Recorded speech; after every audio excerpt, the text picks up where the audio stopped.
না মানে তুমি কিসের গার্লফ্রেন্ড? তুমি যদি তোমার বয়ফ্রেন্ডেরটা মুখেই না নিতে পারো তাহলে তুমি কিসের গার্লফ্রেন্ড? কি মুখে নেবে? মানে বয়ফ্রেন্ডের নাম। ও আচ্ছা, নাম নেবে। আমি আবার ভাবলাম অন্য কিছু। তোর তো আবার স্বভাব ভালো না। ঠিক বলেছো।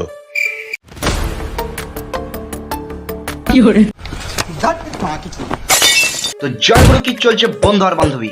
আজ বিকালে হঠাৎ একটা মেল এসছে যে কালকেই আমার দিদি নাম্বার ওয়ানের অডিশন। দেখো, একটা সময় ছিল একটা মানুষ ফেম পাওয়ার জন্য, ফেমাস হওয়ার জন্য সে নিজের সবটুকু দিয়ে কষ্ট করে, মেহনত করে, স্ট্রাগল করে মানে সে তার ট্যালেন্টটাকে দেখানোর চেষ্টা করত। কিন্তু এই মাদারের বাচ্চাটা ফেম অতি সহজেই পেয়ে গেছে। মানে ভাই, ওর কন্টেন্ট দেখলে তুমি মানে তোমার মনে হবে যে এর ভিডিওর পেছনে কোনো মেহনতই নেই, কোনো কষ্টই নেই, কোনো ট্যালেন্ট, কোনো স্ট্রাগল কিচ্ছু নেই।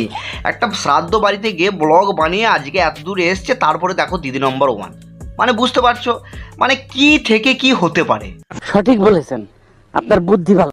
আরে বান্ধবী, বিয়েটা কি করবি না? তোর বিয়েটা খাওয়ার জন্য তো বসে রইছি। পাড়া বান্ধবী বিয়ে করলো কি না করলো তাতে তোর কি? তুই নিজে বিয়ে কর না, নিজের বিয়ের ভোজ খা। তোর বান্ধবীর এখন পদে হারিস হয়েছে, ও বিয়ে করতে পারবে না। বান্ধবী, এবার বিয়েটা কর। আর কতদিন? কি হবে? হ্যাঁ, আরে আমিও জিজ্ঞেস করছি, আর কতদিন?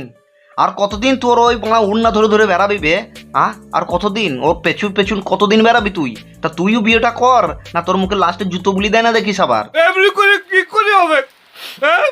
ভালোবাসুন প্রাণ খুলে, চেন খুলে নয়। বলছি বৌদি, চেনটা না খুললে ভালোবাসাটা আসবে কোথা থেকে বলো তো? ওইটার জন্যই তো ভালোবাসা, নাহলে তো এমনিতেই শশা নিয়ে কাজ চালিয়ে নিতে পারতো সবাই। হরলিক্স বাড়ায় দুধের শক্তি, আর বয়ফ্রেন্ড বাড়ায় সাইজ। তা বৌদি, সব কাজ যদি হরলেক্স করে দেবে তাহলে আমাদের মতন জাবরা বয়ফ্রেন্ডরা আছে কি করতে? আমাদেরকে তো কিছু না কিছু বাড়াতে হবে, হ্যাঁ তাই না? ছোট থাকলে কোনো প্রবলেম নেই, শুধুমাত্র স্পিড বেশি থাকলেই হলো। বৌদি, দাদার সাইজটা নিশ্চয়ই ছোট বলো, কিন্তু স্পিডটা মেনটেন রেখেছে, তাই না? চালিয়ে যাও, চালিয়ে যাও। ভালোবাসা মজবুত করতে গিয়ে দেখো আবার অন্য কিছু ঢিলা করে দিও না। আচ্ছা বৌদি, বলছিলাম এই ভিডিওগুলো যদি অন্য কোনো সাইডে ছাড়তে তাহলে কি ভালো হতো না? চিন্তা নেই, আমরা কিন্তু ভিপেন লাগিয়ে থেকে নেবো। ফাঁক করে যদি তুমি দেখো সাদা, জানবে একদিন চেটেছিল কোনো দাদা। কিন্তু বৌদি, সেদিন তোমার স্কুটির সাইলেন্সারে আঙুল ঢুকিয়ে চেক করতে গেলাম, দেখলাম আমার হাতে কিন্তু কালি লেগে গেল। তাহলে আমার ওই স্ক্রু ড্রাইভারটার কি হতো বলো দেখিনি? বৌদি, তুমি এক কাজ করো, হ্যাঁ তোমার না স্কুটিটা না খারাপ হয়ে গেছে, একটু গ্যারেজে গিয়ে মারিয়ে নিও, মানে সারিয়ে নিও, ঠিক আছে? গাড়ি যতই সুন্দর হোক না কেন, সাইলেন্সার কিন্তু কালোই থাকে। বলি, কালো কালো করিস নালো ও গোয়ালের ঝি, আমার বিধাতা করেছে কালো, আমি করব কি? আর কালো হলেই বা কি, কালোর পিছনে আছে আলো। আলো যখন বেরিয়ে আসবে তখন সব সাদা হয়ে যাবে, ধপ ধপ ধপ ধপ করবে। এই দেখো না মাথায় ওড়নাটা কেমন ধপ ধপ করছে, গামছাটা। আবে সালে, নারী আটকায় অর্থে আর পুরুষ আটকায় গর্তে।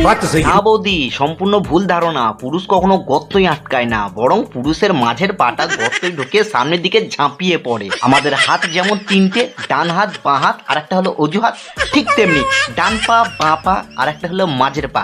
তোমার যদি আমার মাঝের পায়ে চরণ ধুলি নেওয়ার ইচ্ছা থাকে তাহলে ঝাঁপিয়ে পড়ো, আমি তোর সিলমাইরা দেমু।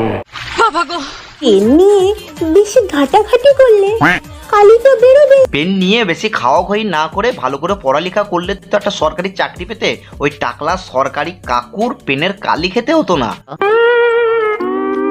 যেখানে সেখানে থুতু ফেলবেন না, আচ্ছা, ভবিষ্যতের জন্য জমিয়ে রাখুন, পরে কাজে লাগবে। তোমার ভিডিও দেখলেই তো শুধু মুখ দিয়ে থুতু বেরিয়ে আসে, আর কিছুক্ষণ ভিডিও দেখলে আর কোন কোন দিক দিয়ে যে থুতু বেরিয়ে আসতো। এই যে আমার মনে হয় বেরিয়ে চলে এসেছে, যাই একটু গিয়ে ধুয়ে আসি। এই তোমরা কোথায় যাচ্ছ? তোমরা ভিডিও দেখো, ঠিক আছে? আবার নেক্সট পার্ট পরে আসছে, ওকে? আমি ধুয়ে আসি। আর ধুয়ে আসার আগে বলে রাখি, এই ভিডিওটা এই পর্যন্তই থাকলো, পরের ভিডিও আবার নেক্সট আনবো। যদি এই ভিডিওতে তোমরা কমেন্ট, লাইক, শেয়ার যদি করে থাকো, আর যদি চ্যানেলটা ভালো লাগে অবশ্যই সাবস্ক্রাইবটা করে দেবে, ঠিক আছে? আমি ধুয়ে আসছি, পরে আবার দেখাবে কিন্তু, ঠিক আছে? আচ্ছা।